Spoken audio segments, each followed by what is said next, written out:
చీకటి ఒప్పందంతో గెలిపించాలి. ఇంకొన్ని సీట్లల్లా ఖమ్మము నల్గొండ లాంటి సీట్లల్లా మెదక్ లాంటి సీట్లల్లా బీజేపీలు బీఆర్ఎస్ గెలిపించాలి, కాంగ్రెస్ ఓడించాలి అని కుట్ర చేస్తున్నాను. నేను ఇవాళ చంద్రశేఖరరావును అడగదలుచుకున్నా. మీడియా మిత్రులారా మీరు కూడా రాసుకోండి, ప్రధానంగా చూపించండి.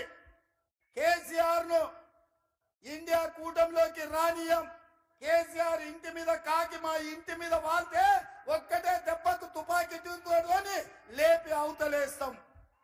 కేసీఆర్ ను కాదు, కేసీఆర్ ఇంటి మీద వాలిన కాకి మా కాంగ్రెస్ గోడ మీద వాళ్తే కూడా మా కార్యకర్తలు కాల్చి అవతల పడేస్తారు. మా దగ్గరికే రానియం. మరి 12 సీట్లతో కేంద్రంలో ప్రభుత్వం ఏర్పాటు చేస్తాడా? ఎవరితో చేస్తాడా కేసీఆర్? అంటే ఎన్డీఏతోనే కదా, బీజేపీతో పొత్తు పెట్టుకుంటా అని చెప్తుండు కదా. మొన్న 10 ఏళ్ళు బీజేపీతోనే కదా ఆయన ఉన్నది. ఈ చట్టాలు వచ్చినప్పుడు పార్లమెంట్ లో మద్దతు ఇచ్చింది ఆయనే కదా. నరేంద్ర మోడీని పిలిపించి మాకు నిధులేమొద్దు, నీ ప్రేమ ఉంటే చాలు, నీ ప్రేమలో అమరుణ్ణి అయిపోతా నేనని చెప్పింది చంద్రశేఖరరావు కాదా?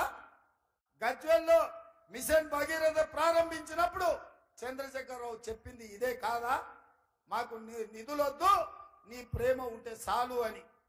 ఇవాళ మరి అదే చంద్రశేఖరరావు ఆయన మాట్లాడుతున్నాడు ఏమని, రాబోయే ఎన్నికలలో హంగ్ పార్లమెంట్ వస్తుంది, నేను కేంద్రంలో చేరతా, నామ నాగేశ్వరరావు మంత్రిని చేస్తాను.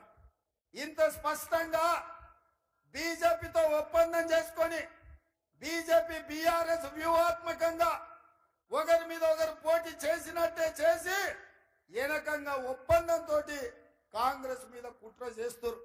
ఈ కుట్రలన్నీ చూసే మా కమ్యూనిస్టు సోదరులు మా కోదండరామ్ గారు కాంగ్రెస్ పార్టీని ఎట్లయినా గెలిపించాలి, ఈ దేశంలో సెక్యులరిజాన్ని కాపాడాలి అని సిపిఐ సిపిఎం కోదండరామ్ గారు ఇవాళ మనకు మద్దతుగా నిలబడ్డారు.